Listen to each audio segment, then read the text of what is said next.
Night in my life as a single mom sa apat na paa. Good evening everyone. Yan po si Sky. Nagmuni-muni po siya dyan. Actually guys, matutulog na kami guys. Ayaw pa nila pumunta ng kama guys. Kaya dyan muna daw muna sila mag-standby. Kaya relax-relax muna sila dyan. Mamaya lilipat din yan guys.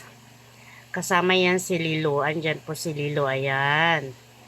Diyan. Mag-relax yan dyan si Lilo. Hanggang mamaya guys. Lilipat yan sila guys. Matutulog na rin yan sila guys. Actually mga pusa guys. Hindi natutulog ng madaling araw guys. Pero iba sila guys. Natutulog yan. Kaya maya maya lilipat yan doon sa kama. At yung dalawa kong aso guys.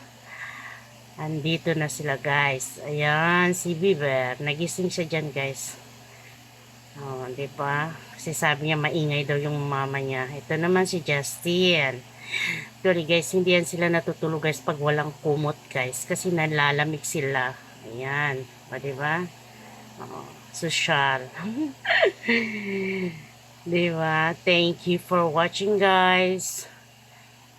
Salamat po sa lahat. God bless.